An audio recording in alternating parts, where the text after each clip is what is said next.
Ouais, non, les mecs, on voit rien du tout. Là. Non, il n'a pas son micro. Dernière étape, il est un peu là. Quoi? Il sera dans votre...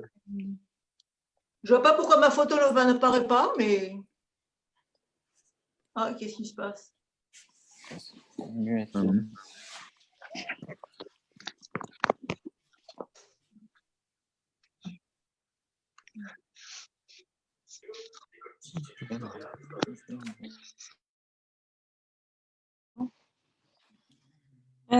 Bonjour à tous. Alors, attends. Denis.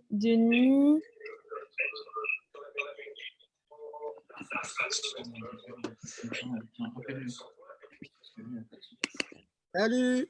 Ah, salut Denis. Voilà, c'était un peu long, désolé, il y a eu un petit problème. Vous voyez, c'est bon? Parce que je ne suis pas trop près. C'est bon. Salut, Sophie, waouh! Bonjour Denis. Bonjour, bonjour, ça va? Voilà. Salut Denis. Bon. Alors, on va juste vérifier que c'est bien en live sur Facebook en même temps. C'est bon? Ouais. Salut Samuel. Salut. Bonjour tout le monde. Hé Judith. Ok. Ok, bon alors. Bonjour Ça va, je à suis pas trop tous. près, j'ai pas le visage. Normalement, ça va être en direct sur le Facebook de l'UEGF aussi. Ouais. Salut Dan. Hey. Alors, donc on est très heureux. On est très heureux de t'accueillir, Denis Charbit. Tu es professeur à l'université ouverte de Tel Aviv. Tu as notamment écrit de nombreux livres sur le sioniste et tu es aussi un compagnon de route de l'UEGF. Donc, on est très heureux de t'accueillir et de réussir à créer ce moment-là de par le monde. On est assez nombreux. Il y a des gens qui rejoignent à la fois sur Facebook et à la fois sur le Zoom. Donc, vous pouvez n'hésitez pas à envoyer le lien autour de vous. Il y a beaucoup de questions qui se posent, en France, mais également beaucoup de questions qui se posent sur la situation actuelle en Israël, à la fois la situation sanitaire, mais aussi la situation politique. Alors, on avait envie de t'entendre, Denis, pour pouvoir nous éclairer. Il y a eu des élections qui se sont jouées juste avant ce confinement, un gouvernement d'urgence, une alliance inattendue entre Benjamin Netanyahou et Gantz. Enfin plein de choses complètement inattendues et également un confinement qui a eu du mal à se mettre en place et qui a eu parfois dans certaines tranches de la population du mal à être audible. Donc voilà, on a très envie de t'entendre sur tous ces sujets-là et on aimerait aussi comprendre dans quelle mesure cette situation-là qui crée des solidarités de par le monde, des solidarités parfois très locales, là où d'habitude elles ne se jouaient pas et c'est ce qu'on voit beaucoup en France. On aimerait beaucoup savoir comment se joue le conflit israélo-palestinien à l'ère du coronavirus. Est-ce qu'il y a des solidarités qui se créent à des endroits peut-être improbables?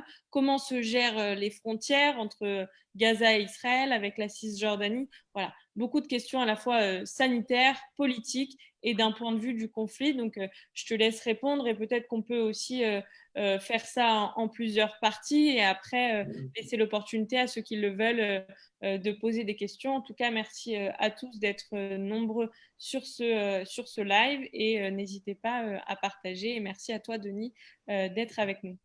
Très bien. C'est toi qui gères les micros, c'est-à-dire c'est toi qui permet, qui autorise les gens à s'exprimer? Comment ça se passe? Oui, c'est ça, exactement. Là, pour l'instant, tout le monde est en muet. Mais si vous voulez poser une question pendant l'introduction, la prise de parole de Denis, vous pouvez la poser sur le côté et Denis aussi sur le la chat, verra. Et comme ça, tu pourras aussi peut-être orienter ta prise de parole en fonction. Alors, très bien, Naomi. D'abord, bonjour. Là, je vois des visages familiers, donc voilà, j'adresserai pas de message personnel à chacun. En tout cas, voilà, je vous reçois dans mon bureau qui est au sous-sol. Donc, vous voyez tous les livres derrière qui m'accompagnent quand je travaille. Donc, voilà, ça fait partie du confinement, puisque voilà, moi, je continue mes cours par Zoom également. Et donc, c'est vrai qu'on s'introduit dans comment dirais-je, l'habitat privé de chacun d'entre nous, des étudiants, des profs, etc.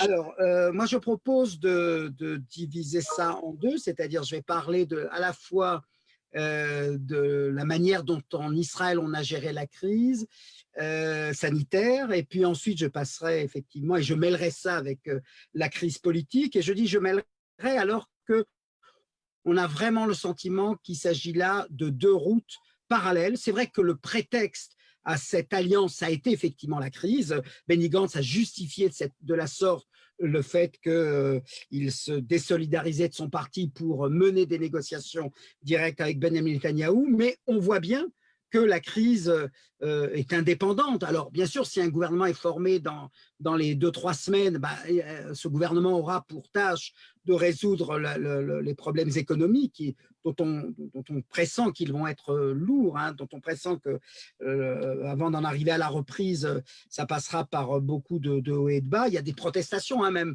Là, justement, on a annoncé une sortie partielle du confinement. Ça n'a pas manqué. Tous ceux qui ne sont pas concernés par ce confinement, et notamment les indépendants, un état les coiffeurs, les opticiens, etc., manifestent aujourd'hui en disant nous, on n'a pas de quoi gagner notre vie. Et donc, il y a un vent de protestation, même si, voilà, à côté de ça, il y a toutes les manifestations de solidarité locale, les associations caritatives qui sont là et qui sont présentes. Et c'est vrai qu'il y a eu des choses magnifiques, comme je dirais un peu partout dans le monde.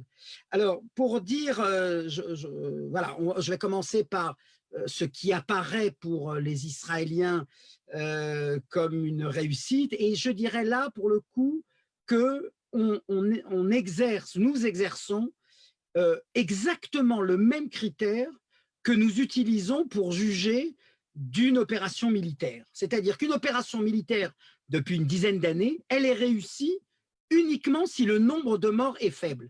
La seconde guerre du Liban, par exemple, a été vécue comme un échec et comme une défaite, et très peu de temps après, vous aviez eu la démission et d'Olmert et du ministre de la Défense et du chef d'état-major, etc. Pourquoi? Parce que le nombre de morts apparaissait trop élevé et du coup, aucune autre considération ne l'emporte. Et je dirais que c'est à peu près la même chose quand on ausculte, quand on analyse la réaction de l'opinion publique israélienne. La crise est gérée avec efficacité et avec succès parce qu'on se focalise, et à juste titre sans doute, sur le nombre de décès depuis le début de la crise du corona en Israël. Et nous sommes aujourd'hui, j'ai regardé juste avant de me brancher sur le Zoom, on est aujourd'hui à 173 morts. Et 173 morts, voilà, ça fait du 1%, 1,20% par rapport au nombre de malades, donc de gens qui sont testés positifs, etc. Et c'est vrai que voilà, tous les jours, on nous donne à peu près les chiffres qu'il y a de la France à l'Italie, en passant par les États-Unis, la Corée du Sud, etc. Et on est effectivement, voilà, par rapport même, je dirais, aux prévisions du Premier ministre il y a 3 semaines qui parlait près de 10 000 morts. 173, ça paraît un chiffre, je ne vais pas dire dérisoire, mais en tout cas bien en deçà des estimations, on va dire, les moins pessimistes. Hein. Si on nous avait dit il y a 3 semaines et demie, voilà, dans 3 semaines, il y aura à peu près 175 morts, je pense que les gens disent j'achète, quoi, voilà. Ça, c'est le premier point. Alors, il y a quelque chose, ça, c'est je veux dire, le point positif. Alors, comment on l'explique? La première donnée, je dirais, structurelle, hein, avant d'en venir aux responsabilités des uns et des autres, c'est effectivement la jeunesse de la population israélienne, c'est-à-dire qu'il y a dans la proportion, quand on prend une population d'un pays, on la divise en fonction des âges, la pyramide des âges, et le fait d'être une société dans laquelle vous avez une population jusqu'à 30 ans environ qui est majoritaire dans le pays, eh bien, ça protège en quelque sorte des risques. Voilà une raison structurelle. Ça, c'est pas la décision ni de tel gouvernement ni de tel autre, c'est des questions d'évolution démographique et sociale. Et c'est ce qui explique que dans d'autres pays, la France, l'Espagne, l'Italie notamment, les chiffres soient plus alarmants. La deuxième chose, c'est qu'effectivement, on en parlait d'ailleurs avec Mimi il y a quelques jours, c'est qu'Israël, effectivement, s'est prise à temps. Israël a été une des premières, sinon un des premiers pays à décider de la fermeture des vols, enfin de l'arrêt des vols en direction de l'Italie. Et 2-3 jours après, c'était déjà pratiquement toute l'Europe qui était concernée. Alors, c'était à la fois une décision sanitaire, mais en même temps une décision politique. Et je dis cela parce que de l'autre côté, les États-Unis, jusqu'à aujourd'hui, des vols sont assurés entre Israël et les États-Unis. Et donc, on comprend bien que la dimension politique a joué. J'ajouterais également, toujours sur le plan structurel, en Israël, il n'y a qu'un seul aéroport. Il y a celui d'Ovdat près d'Elat, mais bon, voilà, il n'est pas très actif en général. Et donc là aussi, l'entrée de personnes étrangères, etc., était relativement limitée, contrôlée. Donc ça a été la première la première mesure. Et je vais vous donner un second exemple, puisque voilà, le calendrier israélien est rythmé par les fêtes juives. C'était Pessah il y a quelques jours, c'était Pourim au début de la crise, vraiment tout au début de la crise. Et d'ailleurs, je dois dire, puisque tu as évoqué le calendrier politique, initialement, les gens l'ont oublié, mais initialement, la date des élections devait être effectivement le 15 jours après, c'est-à-dire au moment de Pourim.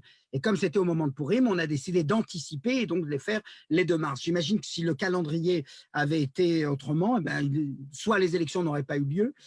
En tout cas, c'est vrai que les élections ont pu avoir lieu sans que le problème à ce moment-là sans que ça pose trop de problèmes pour aller voter. Ça n'a pas eu de conséquences sur l'abstention. En revanche, c'est vrai que pour Pourim,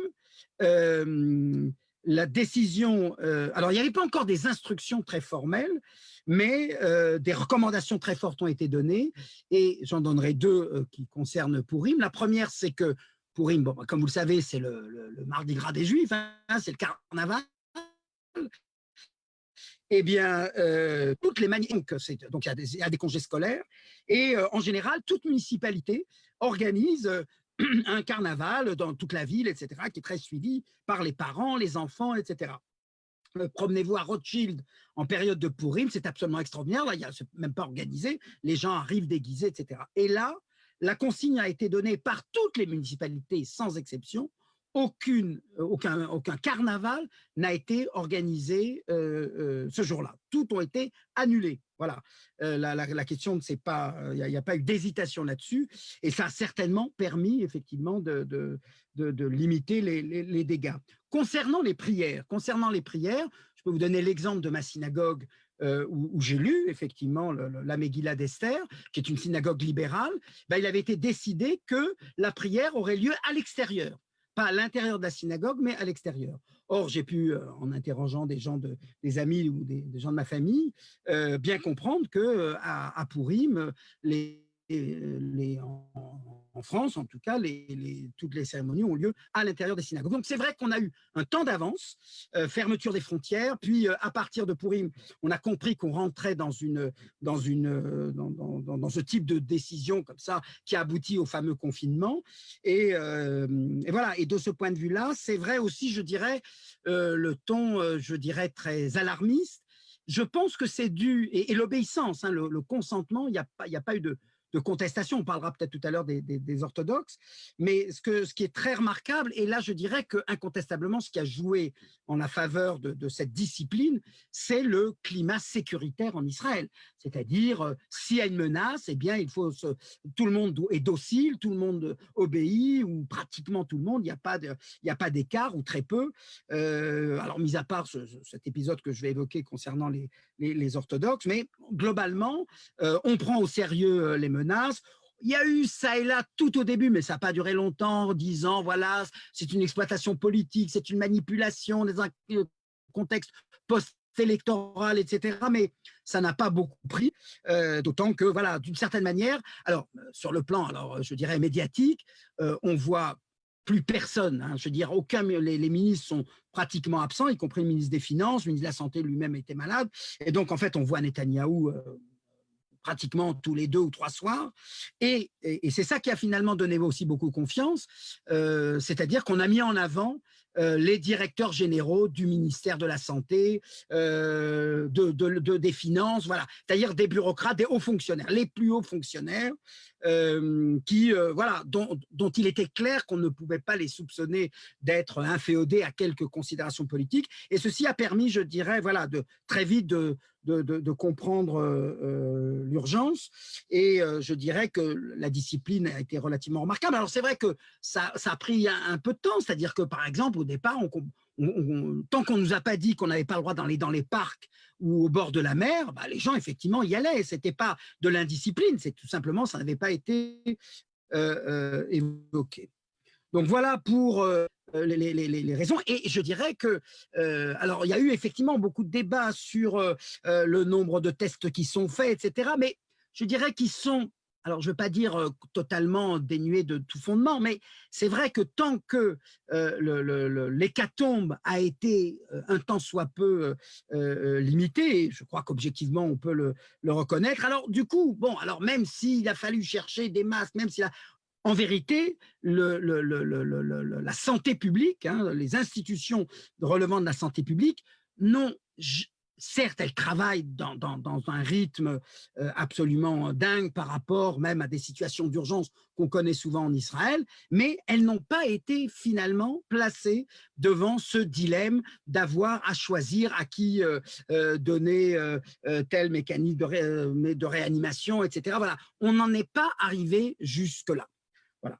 Ça, c'est pour, je dirais, la dimension générale. Alors, c'est vrai qu'on a très vite pointé 2 populations à risque. Alors, outre la population des personnes âgées, et notamment celles qui vivent dans des maisons de retraite, où effectivement, il y a eu, c'est là d'ailleurs qu'on enregistre près d'un tiers, hein, sur les 173, un peu plus d'un tiers d'entre eux viennent de ces institutions. Mais je dirais que les 2 populations qu'on a un petit peu ciblées, alors la première très vite et la seconde un peu plus tard, c'est effectivement la population orthodoxe et la population arabe. Alors, la population orthodoxe, eh ben parce que je dirais que là, ça touche, ça dépasse le contexte de la crise, mais je dirais que ça touche un peu à l'éthos orthodoxe qui consiste d'une manière, je dirais, fondamentale à considérer que la parole de l'autorité rabbinique vaut plus que la parole de l'autorité politique. Et à partir du moment où on a commencé à dire que les bains rituels, les synagogues, les yeshivot devaient être fermés, ça a été perçu, à tort bien évidemment, ça a été perçu dans le milieu orthodoxe comme une volonté de s'en prendre à ce qu'ils ont de plus sacré, de plus important, de plus cher, etc. Et dans la mesure où les élites rabbiniques n'ont pas tout de suite intériorisé le danger qui était là, la menace qui était là, bah c'est vrai que ça a pris beaucoup plus de temps et il a fallu, alors certains disent hein, que les orthodoxes, à Bnei Brak notamment et dans d'autres localités dans le pays, l'ont véritablement compris lorsqu'ils ont vu ce qui se passait à New York. C'est-à-dire quand ils ont vu que l'hécatombe était dans le milieu orthodoxe très grave, à ce moment-là, ils ont pris les décisions qui s'imposaient concernant les yeshivot, mais il y a eu comme ça une sorte d'ambiguïté et on a beaucoup reproché, hein, je vois le chat qui a été envoyé, j'y réponds tout de suite, on a beaucoup reproché en fait au ministre de la Santé de ne pas avoir agi en ministre de la Santé, mais d'avoir essayé jusqu'au bout, jusqu'au moment où c'était plus possible, hein, bien entendu, mais jusqu'au bout, d'essayer de négocier. Alors, on peut, les minyanes peuvent être encore respectés, etc. Les synagogues peuvent être ouvertes, etc. À un moment où cette négociation était, comment dirais-je, alors après coup, en tout cas, est apparue comme absurde. Alors, et je dirais que d'une certaine manière, cette crise-là, encore une fois, au-delà de la crise elle-même, elle démontre plus gravement à quel point le fonctionnement de la communauté orthodoxe est de depuis le XVIIIe siècle, hein, depuis le début du XIXe siècle, est de sauver les intérêts de la communauté et de ne pas être toujours sensible au, comment dirais-je, au bien public ou voilà, d'une certaine manière, le gouvernement, c'est toujours une force extérieure. C'est pas nous, alors que ce soit, même si c'est l'État d'Israël, et d'une certaine manière, le fonctionnement des partis orthodoxes, vous ne connaissez pas ça en France, bien sûr, mais le fonctionnement des partis orthodoxes, c'est de défendre d'abord et avant tout les intérêts de la communauté. Et donc, si on peut négocier, si on peut gagner encore un Shabbat où les synagogues peuvent ouvrir, du point de vue de la communauté, ah ben c'est très bien, il a rempli son mandat. Oui, si ce n'est que… Donc ça, je ne peux pas le leur reprocher, c'est leur raison d'être. Si ce n'est que là, s'il n'était pas ministre de la Santé, j'aurais pu encore le comprendre, mais là, on a bien vu en quelque sorte la contradiction entre la défense des intérêts d'une communauté, ce qui est tout à fait louable en politique, c'est pour ça que des partis s'organisent, qui défendent des secteurs particuliers de la société, mais il y a aussi un point de vue de l'intérêt général qui doit présider, surtout quand on est ministre de la Santé. Et là, il y a eu, comment dirais-je, voilà, on a perdu un peu de temps et le résultat, c'est que progressivement, on a dû imposer sur la ville de Bnei-Brak, on ne pouvait plus entrer ou en sortir sans montrer patte blanche, sans dire pourquoi on voulait y rentrer, etc. Donc ça a posé effectivement… Alors, bien entendu que sur les réseaux sociaux, ça a conduit à des excès, mais du côté des ultra-orthodoxes, il y avait toujours, à Jérusalem notamment, à Mea Shearim, les plus ultra, etc., qui ont fait des leurs en quelque sorte. Donc c'est vrai que ça a alimenté voilà, une sorte de comment dirais-je, d'incompréhension ou de querelle historique entre les orthodoxes et ceux qui ne le sont pas, si ce n'est que voilà, les choses ont été aujourd'hui sont à peu près bien respectées, et aujourd'hui là-dessus les autorités rabbiniques, alors elles ne prennent pas leurs responsabilités, elles ne disent pas oui, on a réagi trop tard, mais en tout cas, aujourd'hui, elles obtempèrent et aujourd'hui, il n'y a plus de réclamations. Voilà, dans le cadre du confinement partiel, enfin de la levée du confinement partiel qui a été décidé hier, aujourd'hui, on peut de nouveau prier, mais à l'extérieur et avec un minimum de 10 personnes. Bon, ou un maximum, pardon, pas un minimum, pardon, un maximum de 10 personnes. Donc, la règle du minyan est respectée, mais en revanche, il faut que ce soit à l'extérieur et non pas à l'intérieur des synagogues. Un dernier point, alors là, je dirais critique, mais c'est un petit peu mon sentiment personnel de citoyen que je voudrais ici exprimer.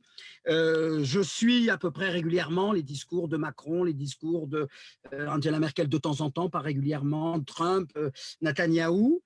Et si, sans avoir fait une analyse rhétorique des discours, mais en écoutant un petit peu, ils se répètent d'une certaine manière d'un discours à l'autre, je dirais que moi, ce qui m'a beaucoup troublé, ce qui m'a beaucoup choqué, ce qui me choque encore beaucoup, et ça, je ne peux pas ne pas l'attribuer à la manière de fonctionner de Benjamin Netanyahou, c'est que on a l'impression quand il fait part de la situation et de ce qui se passe, et notamment de ce qui se passe dans le monde, comparé à ce qui se passe avec Israël, on dirait qu'on parle d'une compétition olympique. Voilà, je le dis de manière un peu brutale, mais on a l'impression que, voilà, on est les plus forts, on est les meilleurs, tout le monde plafonne avec 5%, 10% machin, nous, sur tous les terrains, etc. Et alors même que initialement, je dois le reconnaître, Netanyahou avait dit ce combat-là, c'est pas le combat d'un seul pays, c'est le combat de tous les pays, c'est le combat de toute l'humanité, et nous sommes tous dans la même barque. Je cite pratiquement littéralement le propos qu'il a tenu.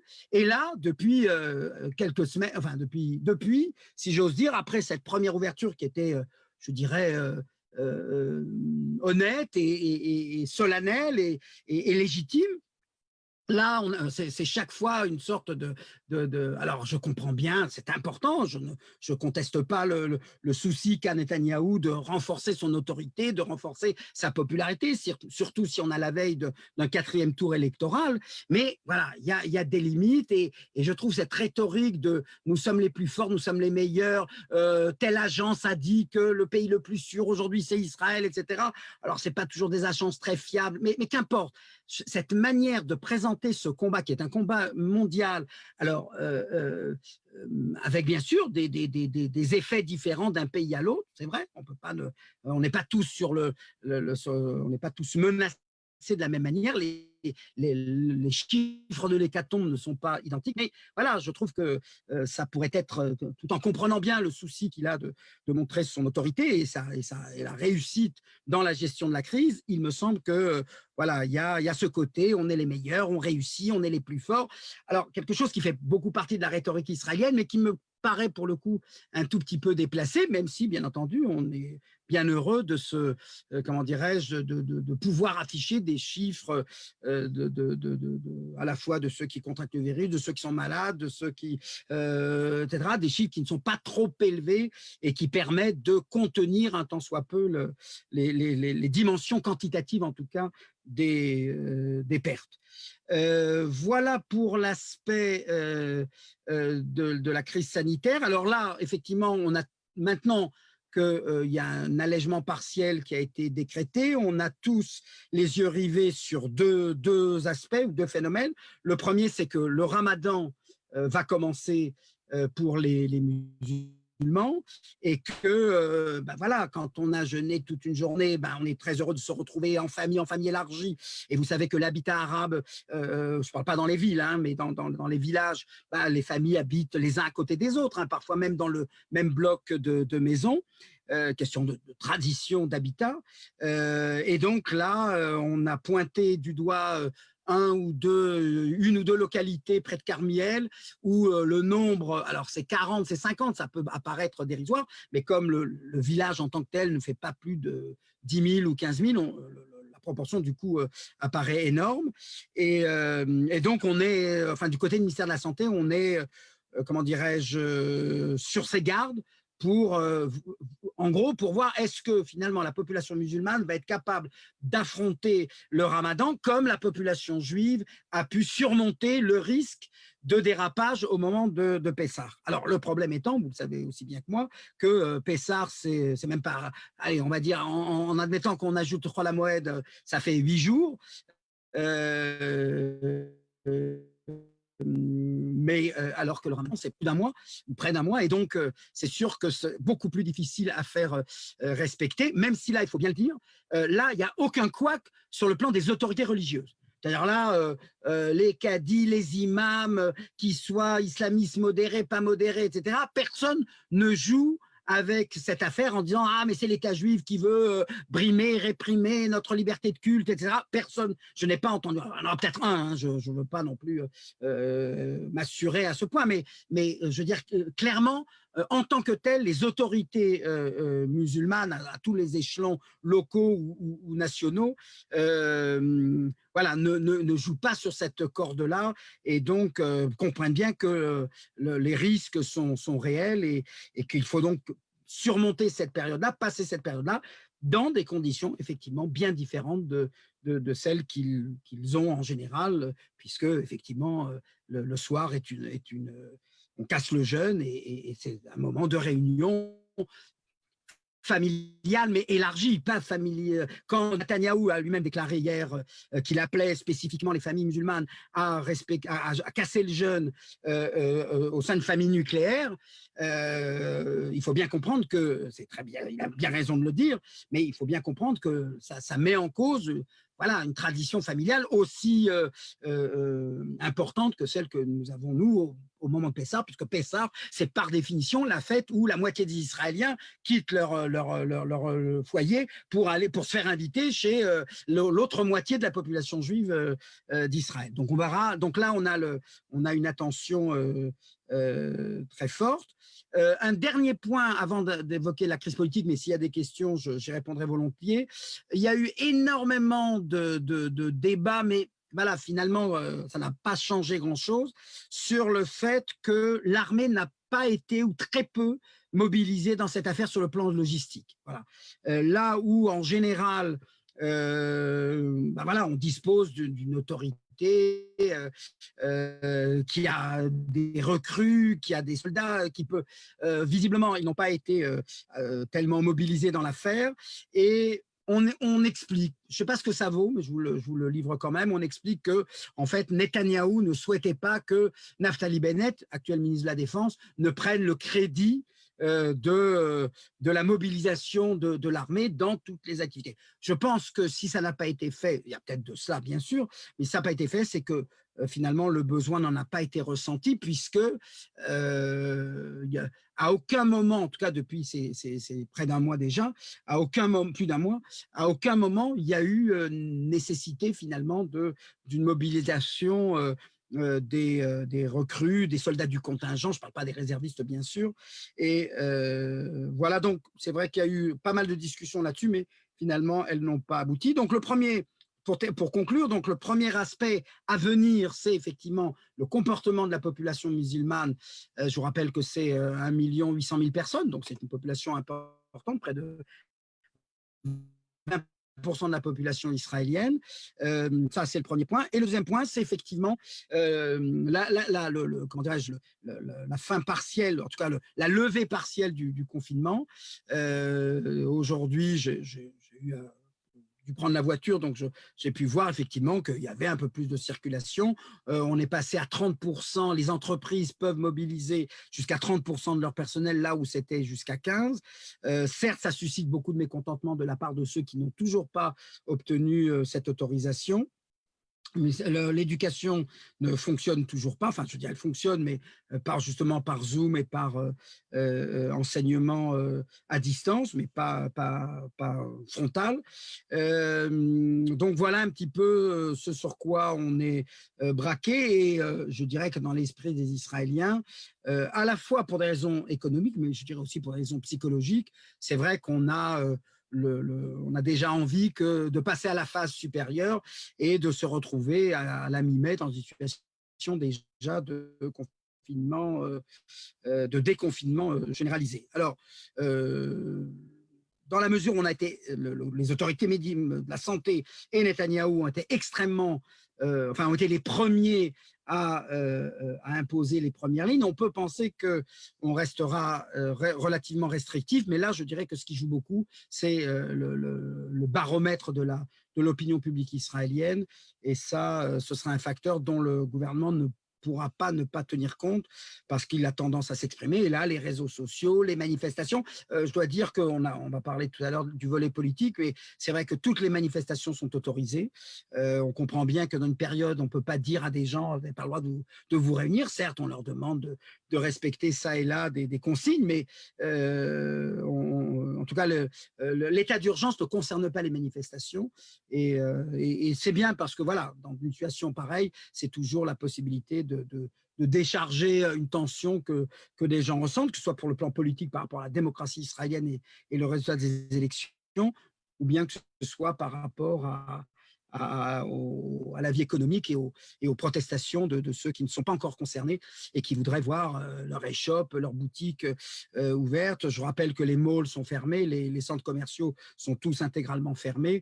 Donc, de ce point de vue-là, le pouls de la vie économique commence à reprendre, mais ce sera vérifié au compte-gouttes parce que dans la mesure où l'État d'Israël préfère toujours, les autorités préfèrent toujours être plus conservatrices que trop souple. Et c'est, je dirais, un peu,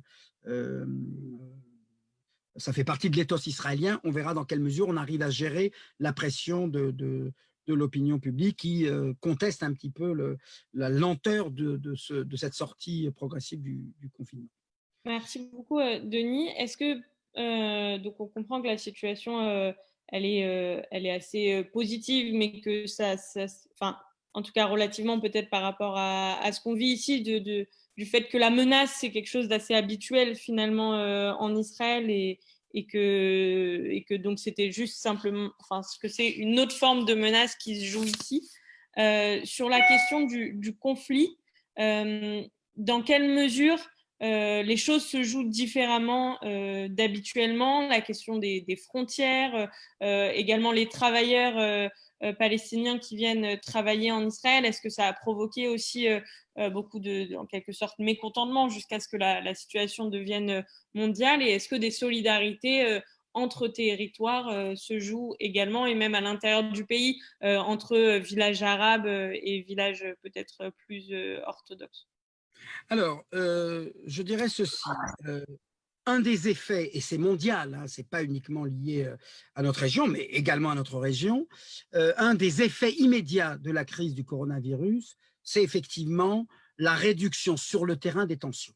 Je vous rappelle, quelques jours avant tout ce processus dans lequel nous sommes tous embarqués, il y avait des tensions dans la bande de Gaza, on était toujours à deux doigts de déclarer une nouvelle opération, etc. Certes, on parlait à côté de cela de négociations à moyen terme, d'une sorte d'accord durable, etc.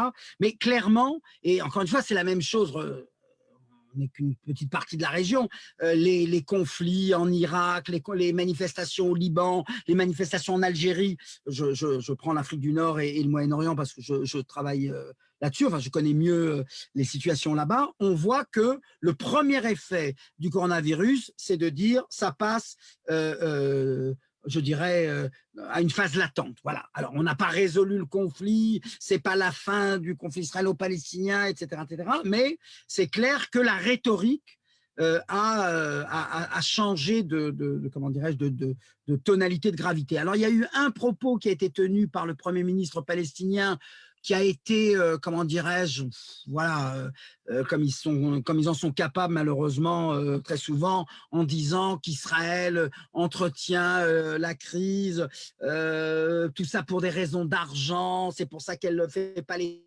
tests qu'il faut. Ben voilà, voilà ce qui est clairement voilà, une sorte de propos antisémites. Mais ça a été une exception.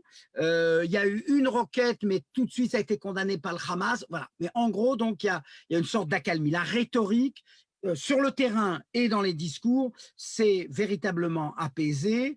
Vous n'entendez pas aujourd'hui régulièrement comment dirais-je, des ministres du gouvernement dire l'aide à l'autorité palestinienne sert à financer les terroristes, etc. Non, tout ça, c'est terminé. Pourquoi? Parce que, qu'on le veuille ou non, on sait que les territoires sont contigus, que de toute façon, ce n'est pas un très grand territoire, je vous rappelle, c'est 25 000 km², c'est je veux dire, Gaza, la Cisjordanie et Israël, c'est 25 000 km², c'est de Montpellier à Nice. Voilà, en gros, c'est ça.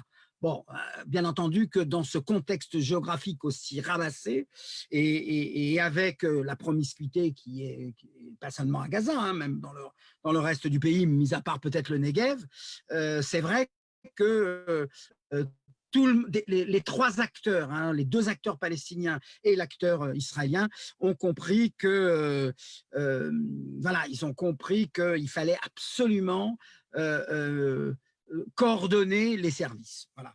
Et donc, par exemple, tous les travailleurs palestiniens qui ne restent plus, bien que le bâtiment a continué de fonctionner, mais en tout cas ceux qui reviennent chez eux, eh bien, voilà, ils sont testés, etc. Alors c'est vrai que voilà, ce Premier ministre palestinien a essayé de dire que voilà l'origine du cas de personnes atteintes du coronavirus, c'est les travailleurs palestiniens qui venaient en Israël. Il a considéré que voilà les implantations, mais encore une fois, ça a été un discours et à côté de ça, donc on voit bien, alors c'est pas dit ouvertement parce que personne n'a intérêt à le dire ouvertement, ni les Palestiniens qui sont censés ne pas coopérer avec les autorités israéliennes, ni le gouvernement parce qu'à cause de sa ligne dure envers les Palestiniens, c'est pas de leur intérêt de dire ah ben tiens maintenant on finit par bien s'entendre. Et je voudrais peut-être porté comme illustration exemplaire de ce que cette situation conduit à des choses auxquelles on n'aurait pas pensé, même si c'est peut-être un prétexte. Mais le fait est que le chef du Hamas a déclaré qu'il était temps de mettre à l'ordre du jour les négociations entre Israël et le Hamas au sujet d'un échange de prisonniers. Alors, je vous rappelle qu'en 2014, la dernière opération militaire, l'opération Tzuk Eitan, il y a eu 2 soldats qui sont décédés, mais dont les corps n'ont pas pu être récupérés par l'armée israélienne à l'issue des combats, et donc ils sont entre les mains du Hamas, et Israël cherche depuis, bien sûr, à la demande des familles, de pouvoir les récupérer, mais ça ne peut pas se faire sans négociation, sans échange de prisonniers, etc. Et il y a eu depuis, alors il y a eu un jeune Éthiopien qui a franchi la frontière et qui s'est retrouvé donc lui aussi pris par le Hamas, et également un Druze visiblement atteint de troubles mentaux. Donc voilà. Et donc il y a donc deux corps et 2 personnes vivantes, de citoyens israéliens, qui sont entre les mains du Hamas. Ça faisait 2 ans qu'aucune négociation, même plus d'ailleurs, qu'aucune négociation n'avait même commencé. Et là, ça a été annoncé publiquement. Alors, c'est assez surprenant, parce qu'en général, ce type de négociation, quand il commence, ça se fait dans une discrétion totale et absolue, avec des intermédiaires. N'oubliez pas qu'il n'y a pas de discussion directe entre les 2 parties, donc il faut un intermédiaire. En général, ce sont des Allemands ou des Autrichiens. Je ne sais pas si c'est le cas aujourd'hui. Mais en tout cas, ça a commencé par un appel public, voilà, du Hamas, auquel tout de suite après, le lendemain, le gouvernement a répondu par un communiqué disant qu'ils étaient tout à fait disposés, prêts à, etc. Alors là, maintenant, bien sûr, on est dans la phase plus difficile, puisque ça commence à discuter. Là, récemment, le Hamas a publié un communiqué pour dire, voilà, Israël se montre intraitable, et donc ça n'aura pas lieu, etc. Mais ça, j'ai envie de dire que ça fait partie voilà, du processus de négociation actuelle. Mais voilà, je dirais qu'à la faveur de la crise, ou non, peut-être indépendamment de la crise, mais le fait est que dans ce contexte-là où la tension baisse, eh ben, voilà, on peut faire des affaires, si j'ose dire, on peut faire un deal. Il y a, je vous le rappelle, près de 5000 prisonniers palestiniens en Israël. Il y a des personnes âgées, enfin des gens qui ont déjà purgé 2/3 de leur peine. Je veux dire, ça manque pas, et j'imagine que les autorités israéliennes sont déjà prêtes avec leur liste, etc. J'imagine que du côté du Hamas, on a également des listes qui ont été faites. Est-ce que ça va aboutir? Quand ça va aboutir? Bien entendu que là, je ne suis pas assez compétent pour le dire, mais le fait que c'était rendu public, et c'est ça qui est intéressant, Naomi, c'est que ça n'a pas surpris. Personne n'a dit « Ah, ça c'est une manœuvre, c'est un truc pour manipuler, etc. » Tout le monde s'est dit « Ah, dans ce contexte-là où il y a des intérêts suprêmes, c'est une bonne occasion. » Voilà, alors, encore une fois, ça ne présume pas de l'issue heureuse de la négociation, mais je dirais que voilà ce que permet des choses. Alors, tu me demandais est-ce qu'il y a des solidarités? Alors, avant de venir à celle qui me paraît la plus importante, je vais en dire un mot tout de suite, sur les solidarités entre les territoires occupés et Israël, il n'y a pas quelque chose de manifeste, je veux dire, il n'y a pas quelque chose qui a attiré en tout cas mon attention. J'imagine que voilà, les gens qui correspondent, qui se connaissent, continuent de le faire, mais je n'ai pas eu vent, d'une certaine manière, il faut bien comprendre, on n'a pas le droit de sortir, on n'a pas le droit de bouger, etc., même à l'intérieur d'Israël, donc à plus forte raison de se rendre dans les territoires. Donc, mais j'imagine qu'il doit y avoir des choses, mais pas quelque chose qui m'est apparu aussi significatif que ce que je disais sur le plan gouvernemental. En revanche, il y a un autre aspect qui me paraît, lui, beaucoup plus important, c'est effectivement, comment dirais-je, le fait qu'on a beaucoup mis en avant, et je trouve que c'est très bien, dans le contexte, on a passé une année électorale qui a été très difficile et qui, on va en dire un mot tout à l'heure, mais rien n'a toujours été résolu à ce sujet. Et à l'heure où je vous parle, il y a encore quelques minutes, on annonçait que pour l'instant, il n'y avait pas de gouvernement en vue, même si on peut penser que les choses vont s'arranger. Mais en tout cas, après cette année électorale où, comme vous le savez, comme vous n'ignorez sans doute pas, la population arabe a été, je dirais, mise au pilori, hein, comme une population traître, etc. etc. C'est vrai qu'on a beaucoup mis en avant ces dernières semaines le fait que dans toutes ces équipes de santé, vous trouvez une très forte proportion d'Arabes, puisque, comme vous le savez ou vous ne le savez pas, mais les minorités ont tendance, partout dans le monde, comment dirais-je, à s'approprier des secteurs dans lesquels ils trouvent une mobilité sociale qui leur permet de compenser leur infériorité de statut sociologique, hein, et la population arabe, clairement, souffre de cet écart. Et donc, du coup, depuis déjà une vingtaine, trentaine d'années, a beaucoup investi les professions médicales. Aujourd'hui, 40% des pharmaciens en Israël sont des Arabes. Même chose dans les, ou un peu moins, mais des chiffres encore éloquents parmi les infirmiers et les infirmières, et également énormément dans les hôpitaux. Dans les hôpitaux publics, vous avez une très, très forte proportion de médecins, chefs de service qui sont des Arabes. Et c'est vrai que, un peu comme on l'a vu en France, les soignants, hein, on a placé sur un piédestal ces personnes qui se dévouent avec un rythme de travail beaucoup plus fort que d'ordinaire. Et c'est vrai que voilà, ça a permis, ça a favorisé ce type de, je dirais, cette intégration justement par la compétence professionnelle, c'est-à-dire voilà, par rapport à cette image de l'arabe israélien traître, et je le dis alors même qu'aujourd'hui il a été révélé le cas d'un arabe israélien qui a travaillé qui a été recruté par le service d'espionnage iranien. Donc, vous voyez que ça peut aussi arriver. Mais je dirais que par rapport à cette image-là,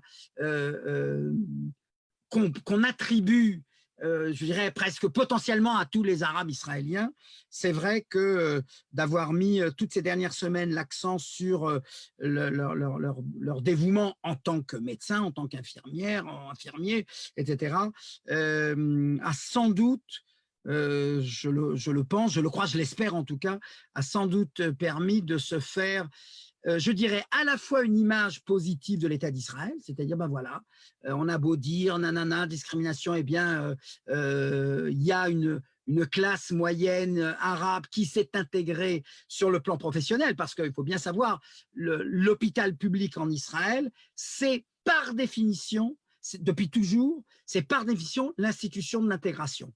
Parce que vous allez trouver des orthodoxes, des religieux, des laïcs, voilà, toute la société israélienne se retrouve non seulement parmi les soignants, parmi les patients, mais également parmi les soignants. Et de ce point de vue-là, ça a permis sans doute je dirais, de faire baisser la tension par rapport à cette année d'exacerbation des tensions, des soupçons réciproques d'une population à une autre.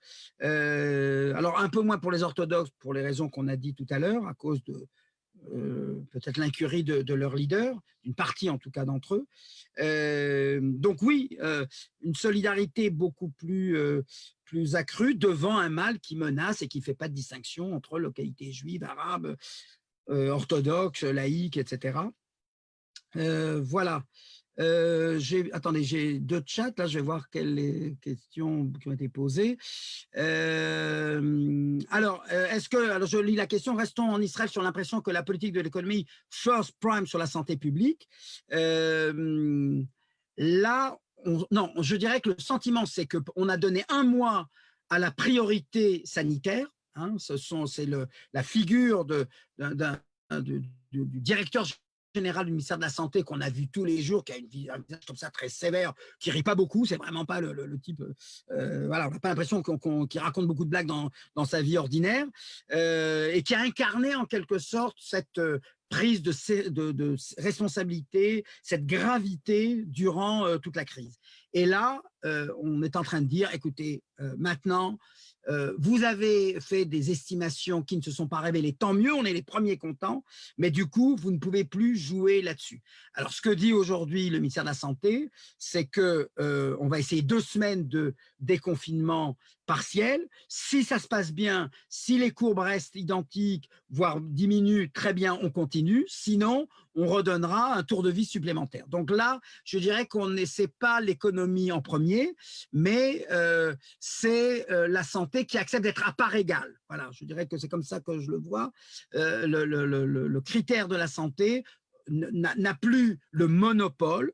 Il y a maintenant une sorte de duopole, mais un duopole au sens où si de nouveau les chiffres se précipitent, il y a une augmentation subite, et on verra ce qui se passe du côté des localités arabes compte tenu du ramadan, ce que j'expliquais tout à l'heure, alors il n'est pas exclu, en tout cas c'est ce que dit aujourd'hui le directeur général du ministère de la Santé, il n'est pas exclu que dans 2 semaines, eh bien, soit on maintient le même niveau, soit on fait un tour d'écrou et on renforce les mesures.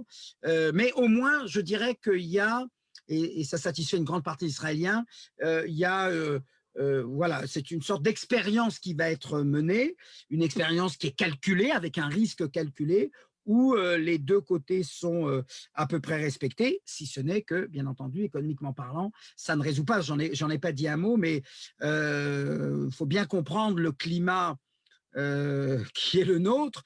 La grande mesure qui a été prise, c'est d'offrir à tous les foyers, à tous les enfants, donc multiplié par le nombre d'enfants, la somme de 500 shekels. Donc en gros, allez, un peu plus de 100 € bon, par enfant. Alors, c'est très bien, mais ça a été donné universellement. Alors, je veux dire, quand vous avez la fonction publique qui continue de toucher ses salaires, vous demandez pourquoi ils ont besoin de faire une mesure de cet ordre-là. Est-ce que ça n'aurait pas été mieux de l'avoir mieux ciblé, etc. Alors, bien sûr, quand c'est universel, du coup, il n'y a pas de fraude, il n'y a pas de risque de tricher, etc. Mais ça n'apparaît pas une mesure suffisante. Voilà, c'est une sorte de baume sur la plaie vive qui est ressentie par notamment les indépendants et tous ceux qui ont été mis à pied. Hein.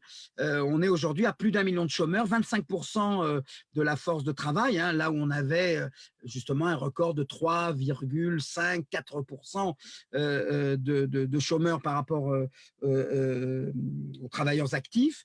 Là, on est passé à 25%.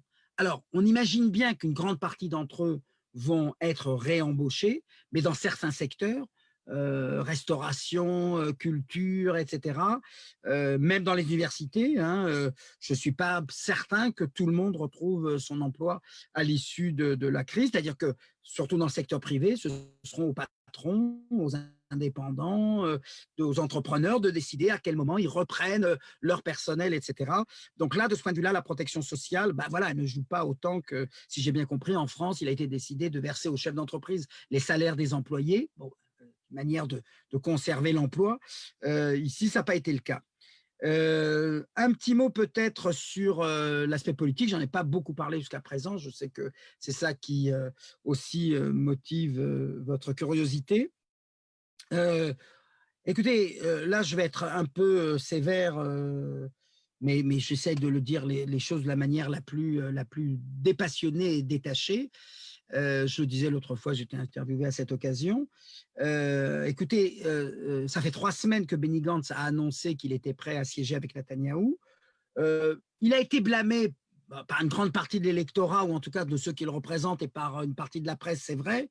Mais en même temps, on avait le sentiment, on était convaincus, et moi-même le premier, que de toute façon, Gantz, s'il voulait siéger au gouvernement, il devait trahir une de ses 2 promesses. Il avait promis de siéger au gouvernement sans Netanyahou et d'un autre côté sans la liste arabe unifiée. S'il voulait siéger au gouvernement, il était obligé de trahir l'un de ces 2 serments-là. Bon, il a préféré trahir celui qui consistait à ne pas siéger avec Benjamin Netanyahou. Bon, ça paraissait plus crédible, surtout dans le contexte de la crise. Mais en revanche, ce qui est, comment dirais-je, là où ça apparaissait justifié par les événements, il faut bien comprendre depuis 3 semaines que cette négociation est menée, même plus, près d'un mois aujourd'hui, plus que 3 semaines, 1 mois.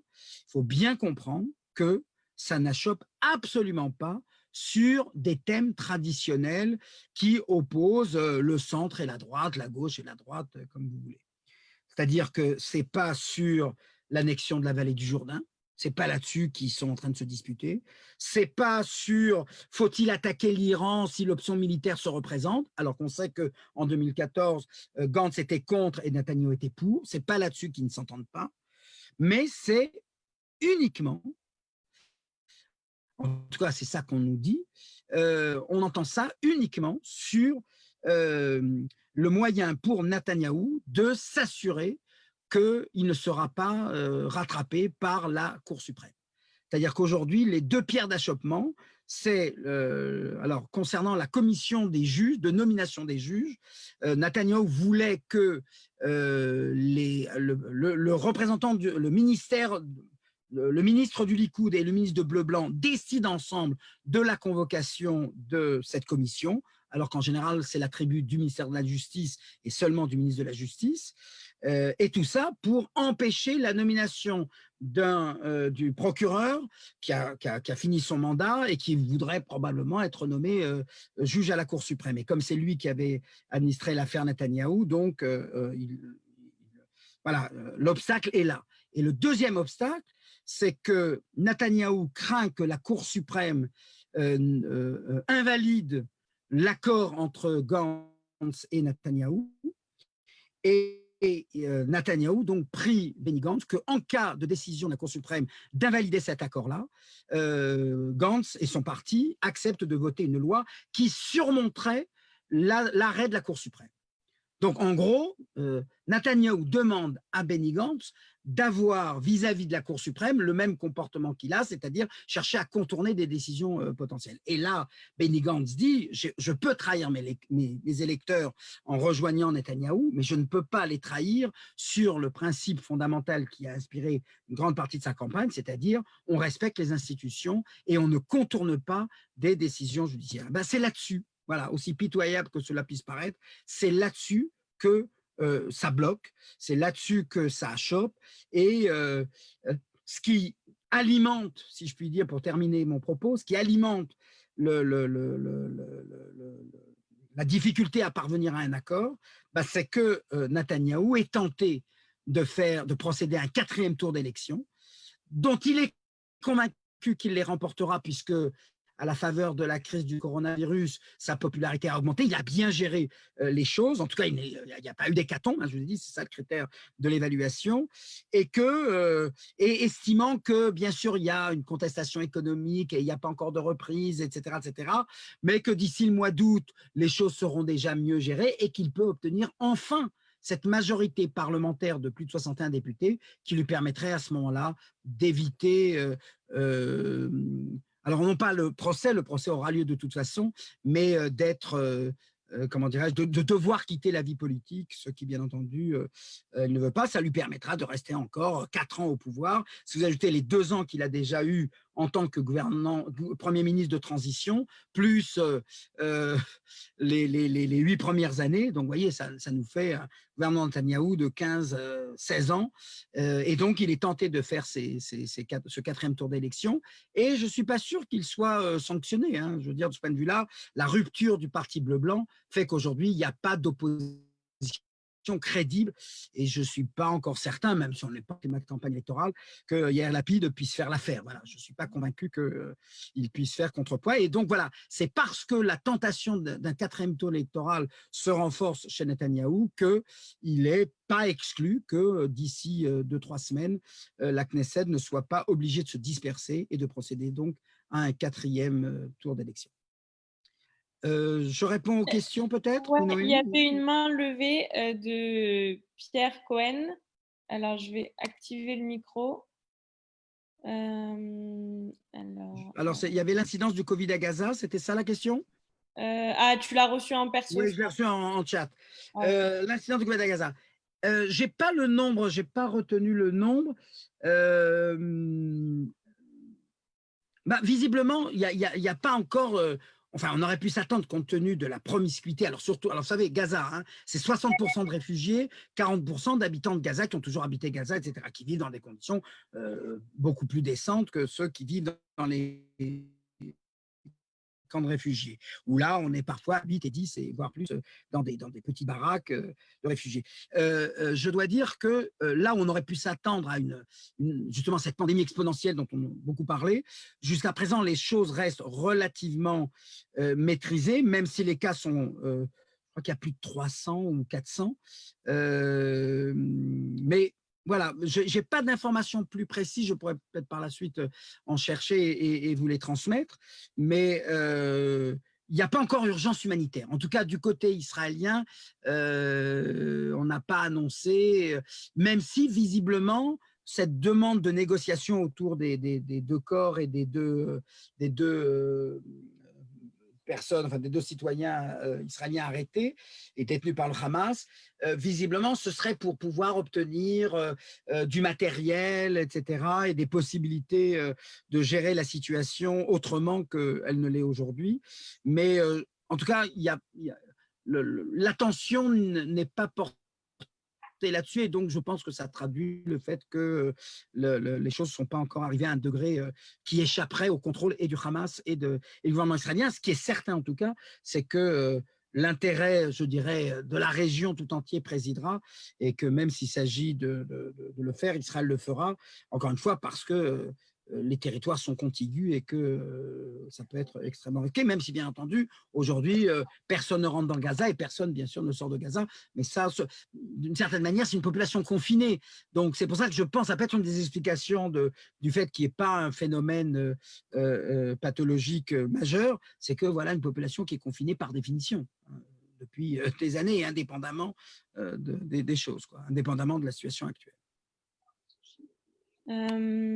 J'ai une autre question qui m'est arrivée par mail de Martine Cohen. Pourquoi cela achoppe sur le gouvernement, sur le contournement de la Cour suprême? Est-ce que Gantz s'oppose à Bibi, mais reste dans la négociation? Alors, bon, c'est clair que, je veux dire, si, vous savez, combien de fois j'ai lu qu'il n'y a que cela qui intéresse Benjamin Netanyahou? C'est clair, je veux dire, personne ne même les partisans de Netanyahou reconnaissent que voilà, c'est autour de la protection de son rôle de Premier ministre qu'il joue. Voilà. Or, voilà, pourquoi il y a besoin de contourner la Cour suprême? Parce que la Cour suprême avait décrété il y a plusieurs années que un ministre qui est mis en examen doit démissionner. Voilà. Un ministre qui est inculpé doit démissionner. Mais même mise en examen, ça suffit déjà. Pourquoi? Parce qu'un ministre n'est pas désigné par le suffrage universel, c'est une nomination et donc personne n'est irremplaçable. Or, pendant 1 an et demi, Netanyahou est protégé, si l'accord a lieu. Pendant 1 an et demi, il est protégé puisque, en tant que Premier ministre, un inculpé ne doit pas remettre sa démission. De ce point de vue-là, Netanyahou est dans la parfaite légalité. La loi prévoit qu'un Premier ministre peut rester à son poste jusqu'au jugement rendu, et même après cassation, s'il y a cassation, etc. Bon. Mais en tant que ministre, il doit démissionner automatiquement. Et donc, qu'est-ce qui est prévu? Il est prévu donc que pour échapper à cette… Dans 1 an et demi, lorsque Netanyahou ne sera plus Premier ministre, il ne sera pas ministre non plus, il n'aura pas un portefeuille, il est prévu dans l'accord qu'il sera vice-premier ministre. Voilà. Mais Netanyahou redoute qu'un tel accord ne soit pas considéré comme constitutionnel par la Cour suprême. Et donc, il dit d'ailleurs, il l'a déclaré, enfin, il ne l'a déclaré pas officiellement, mais ça a été rapporté venant de lui, disant la Cour suprême veut ma peau, et donc ils n'hésiteront pas à décréter l'accord invalide.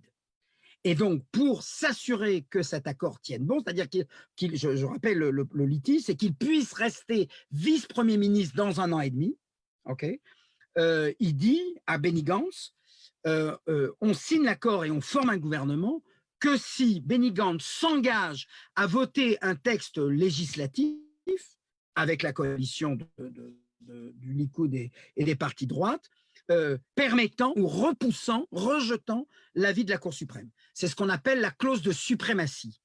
Tout le discours des partis de gauche et du centre, c'était de dire il n'y aura pas de clause de suprématie. Si la Cour de suprême décide de quelque arrêt que ce soit, le Parlement ne doit pas se réunir pour voter un texte qui contournerait l'arrêt de la Cour suprême. Gantz tient bon à cela, mais il faut bien comprendre qu'il est, comme on dit, un soldat sans division.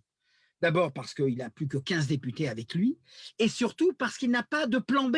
Si demain, dans les jours à venir, il s'avère que le gouvernement d'union nationale n'est pas formé, Gantz ne peut pas prétendre, ça me paraîtrait bien qu'ici, tout est toujours possible, mais Gantz ne pourra pas revenir vers Yair Lapid et Ya'alon en disant « Bon, je me suis trompé, vous aviez raison, allez, de nouveau, je suis à la tête du Parti bleu-blanc ». Non, c'est terminé. Tu as essayé comment dirais-je, une voie, le vin éclairé, il faut le boire. Or, il n'est pas exclu à cause de la tentation qu'aurait Netanyahou de procéder à un 4e tour d'élection où il serait cette fois-ci avec une majorité de 64, comme l'a écrit Johan Soufir. Oui, avec 64, il a la majorité absolue et là, il n'est plus gêné, il n'a plus besoin de faire d'accord, il n'a plus besoin de céder une partie de son mandat et en tant que Premier ministre, son procès peut avoir lieu et lui continue d'exercer le pouvoir. Donc, on voit bien qu'il n'y a que cette considération-là qui nourrit Netanyahou d'une part, mais on va dire c'est peut-être normal, ça le concerne, mais qui nourrit également le Likoud et tous ses partenaires. Vous savez, on dit toujours ce qui caractérise le centre et la gauche, c'est Raclo Bibi, tout sauf Bibi. Il faut bien comprendre que ce qui caractérise la droite et le bloc de droite, c'est rien que Bibi et rien d'autre. Puisqu'il ne veut pas céder la place à un numéro 2 qu'il pourrait nommer, qu'il pourrait désigner, etc. Et ça, c'est vrai que ça fait blocage. Alors moi, j'ai le sentiment malgré tout que la protestation économique, là, les manifestations dont on parle, fait que ça devrait constituer pour Netanyahou un signal du risque qu'il prendrait à faire un 4e tour. Certes, la gestion de la crise, il l'emporte. La rupture du Parti bleu-blanc fait qu'il a énormément de chances d'apparaître comme le recours. La déconfiture totale du Parti travailliste, c'est terminé, le Parti travailliste, c'est mort, c'est enterré, Peretz c'est déconsidéré, voilà, c'est fini. Tout ça fait que, bien sûr que c'est tentant de procéder pour Netanyahou à un 4e tour d'élection, mais alors, il n'y a pas eu d'abstention entre les 3 tours, il y a eu même parfois plus de participation, mais c'était surtout dû aux Arabes, aux électeurs arabes. Donc c'est vrai que moi, j'ai le sentiment qu'à la fin, on trouvera un accord. Je ne sais pas comment. Théoriquement, ce serait plutôt Gantz qui devrait plier. Le rapport de force lui est défavorable, mais la tentation d'un 4e tour électoral, je vois bien encore une fois ce qui fascine Netanyahou. Il se dit la crise économique, je la surmonterai. L'opposition est complètement laminée et Lapid n'a pas la carrure pour pouvoir. Gantz, Bibi, on pouvait le concevoir. Lapid, Netanyahou, ça me paraît mal embouché. Et donc, voilà, on est vraiment dans du 50-50. Pour Gantz, c'est clair. Gantz l'a dit clairement. Moi, je veux faire partie d'un gouvernement. Netanyahou, c'est lui qui hésite. L'avenir de ce gouvernement, il faut bien comprendre.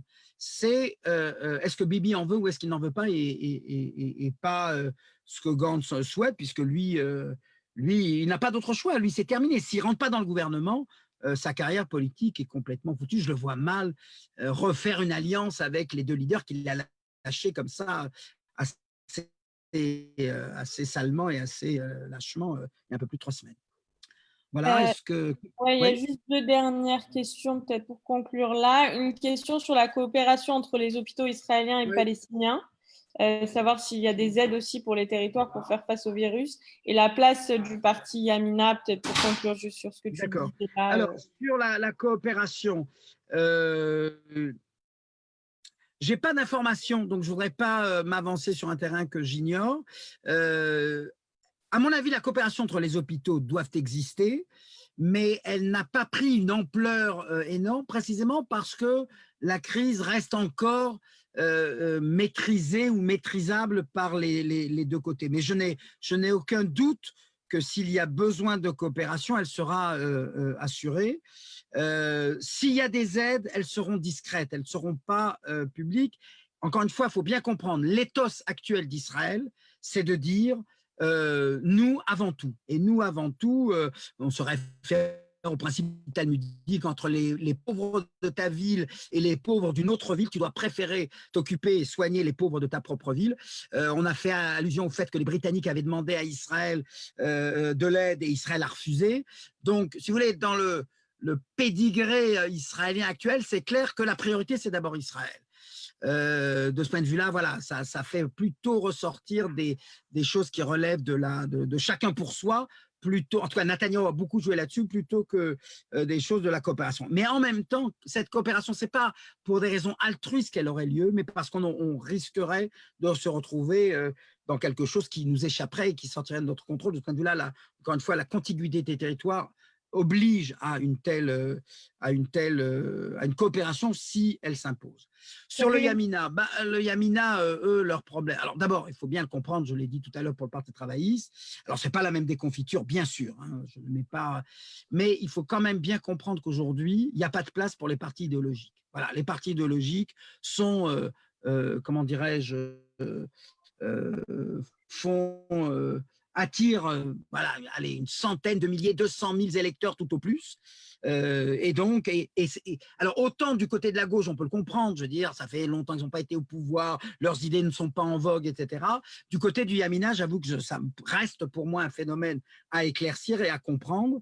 C'est-à-dire qu'aujourd'hui, le sionisme religieux qui est composé d'élites qui triomphent, d'élites qui s'infilent dans la fonction publique, dans l'armée, etc. Je veux dire, c'est une élite montante. Eh ben, ils n'arrivent pas finalement à faire une… C'est le plus faible des partis politiques représentés à la Knesset, avec 6 députés. Donc vraiment, c'est un score, voilà, c'est le dernier des partis, des 8 partis représentés en Israël. Et ceci alors même qu'ils ont 2 leaders dont on ne peut pas contester l'autorité, Naftali Bennett et Ayelet Shaked. Vous avez le sionisme religieux qui a quand même près d'un siècle d'histoire. Et donc, de ce point de vue-là, je dirais que le Likoud absorbe en quelque sorte les électeurs sionistes religieux, et c'est pour ça que leur problème, s'il y a un gouvernement, c'est qu'ils ont 4 leaders et qu'ils risqueraient, ils sont susceptibles d'obtenir dans le cadre de la formation du gouvernement 1 ou 2 portefeuilles. Allez, on va dire 2 portefeuilles, et que 2 sur 4, ça veut dire que 2 leaders parmi les 4, qu'on peut ne pas apprécier, mais qui sont incontestablement des leaders, se retrouveront députés et seulement des députés. Et donc, eux auraient préféré, bien évidemment, qu'avec l'adjonction de la députée travailliste qui est passée de l'autre côté, qu'on arrive à débaucher encore 1 ou 2 députés, qu'on arrive à faire une coalition de 61 ou 62 députés, et au moins le Yamina pourra obtenir ces quatre choses. Ce que je voudrais dire également, puisque c'était aussi ta question, on n'en a pas parlé, on va conclure là-dessus, le plan Trump, bel et bien enterré. Voilà, c'est terminé. Alors, bien entendu, s'il n'est pas réélu en novembre, c'est fini, c'est la belle mort de ce plan Trump, qui n'aura eu que quelques semaines d'existence. Ça aura été un gadget électoral. Mais même si Trump est élu, je doute que dans le mois, les années à venir, ça joue pour quoi que ce soit. Enfin, on verra bien, mais en tout cas, voilà quelque chose qui a été annoncé avec fracas, avec tambour et trompette, et qui… voilà, sans vouloir l'enterrer trop tôt, hein, ça peut toujours changer, mais en tout cas, voilà, c'est plus du tout à l'ordre du jour, ni même dans le dialogue israélo-américain qui est aujourd'hui, bien sûr, sur d'autres aspects. Je pense qu'on peut conclure ici. Je conclue sur ce qui m'a été envoyé. Ils vont réussir à faire un gouvernement où ça va repartir pour un tour. Je crois avoir expliqué que tout repose entre les mains de Netanyahou. Si Netanyahou ne veut pas de gouvernement, il n'y en aura pas. S'il en veut, il y aura un gouvernement. Donc, c'est à lui de décider. Est-ce qu'il court le risque, si Gantz se tient bon, est-ce qu'il court le risque d'avoir un arrêt de la Cour suprême qui ne lui permettrait pas dans 1 an et demi d'être vice-premier ministre et de ne pas d'avoir à démissionner? Voilà, je dirais que, pour conclure, depuis quelques années, on voit bien qu'entre l'exécutif et la justice, c'est la guerre. Je dirais que on y est vraiment, puisque tout reposera effectivement sur cette décision de la Cour suprême qui est indépendante et qui ne se tient pas forcément à se soumettre au diktat de Netanyahou. Et on verra quelle sera la position de Gantz là-dessus. J'ai une dernière question, c'est ma faute là, en tant que diaspora aussi. L'ALIA est quand même quelque chose qui existe normalement en période de crise, quand des Juifs de par le monde sont mis en difficulté et qu'Israël serait un pays refuge. Là, on se retrouve dans une situation quand même très compliquée où l'ALIA est presque remise en cause complètement parce que, par exemple, depuis la France, c'est pas possible de partir en Israël. Est-ce que ça a été un sujet en Israël de la question de l'ALIA qui est finalement, dans le moment où elle pourrait être le plus utile, n'est pas ou quasiment pas possible? Je vais répondre rapidement, mais directement à ce que tu as soulevé, qui est une très bonne question.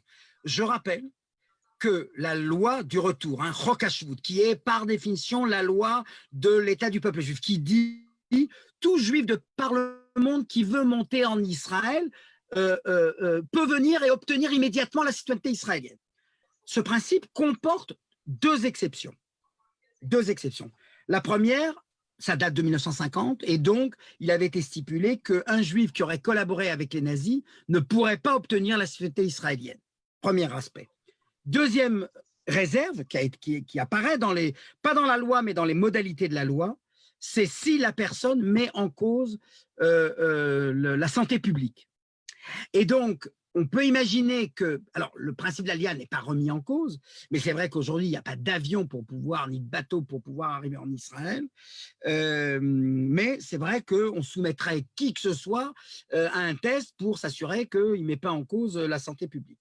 Mais c'est vrai que on n'est pas dans une période, effectivement, là, l'Aliyah est à zéro pour des raisons, je dirais, objectives. En revanche, et c'est le deuxième point, même si tu ne l'as pas évoqué, mais ça me paraît très important de le dire aujourd'hui, la qualité d'Israélien. Vous savez qu'il y a, tu le sais Naomi, qu'il y a dans le monde on chiffre à peu près 2 millions le nombre d'Israéliens qui se trouvent à l'étranger, qui vivent à l'étranger, qui ont décidé de vivre à l'étranger. Ça peut être des étudiants qui partent quelques années, vous les connaissez généralement, ils passent tous à l'UEJF quelques temps, ils ont des liens avec vous, etc. Et puis ils reviennent en Israël ensuite. Donc ça, c'est le parcours de beaucoup de jeunes étudiants, mais vous avez des familles, des gens qui ont trouvé un poste à l'université, dans un hôpital, etc.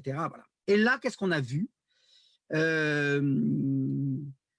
Au moment où il s'est apparu qu'à New York, il y avait un foyer pathologique énorme, eh bien, beaucoup de ces Israéliens, mais qui n'étaient pas en Israël depuis des années, sont venus. Et l'État d'Israël, bien entendu, les a acceptés. D'abord parce qu'il y a des avions, on n'a pas fermé... on n'a pas voulu fâcher Trump et donc on n'a pas fermé la ligne, mais alors le scandale ça a été qu'on ne les a pas contrôlés tout de suite. Maintenant on les contrôle, mais pendant des semaines ils pouvaient arriver librement et se disperser dans la nature. Mais parmi eux, c'est pas simplement des étudiants qui disent bon je reviendrai ensuite, etc. C'est des gens qui pouvaient avoir un lien très fort avec Israël puisqu'ils étaient nés, puisqu'ils y avaient grandi, mais qui n'y habitaient plus depuis des années, mais qui ont de la famille en Israël et qui ont demandé à être rapatriés.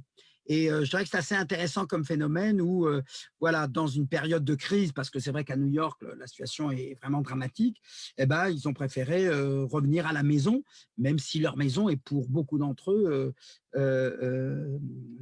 les États-Unis, New York ou New Jersey ou quelque autre ville que ce soit. Voilà, donc là, il n'y a pas d'Aliyah, mais je pense que tout le monde quand même a fait attention sans doute effectivement au fait que la crise semble être moins difficile à vivre ici que là-bas. Est-ce que ça donnera, est-ce que ce sera un argument de plus? Je ne sais pas, je ne crois pas, mais en tout cas c'est vrai que voilà une situation un peu exceptionnelle et qu'à situation exceptionnelle, c'est vrai, il n'y a pas d'Aliyah aujourd'hui.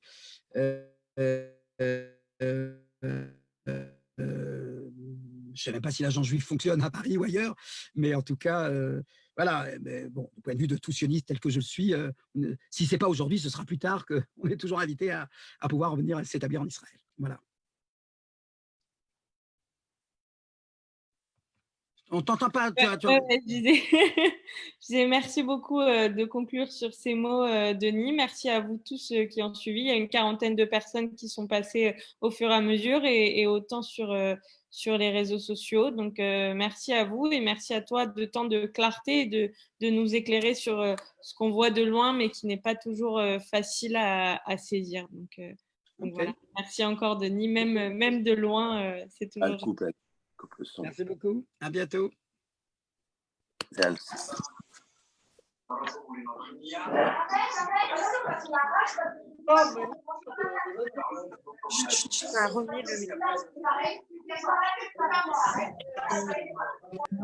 Allô.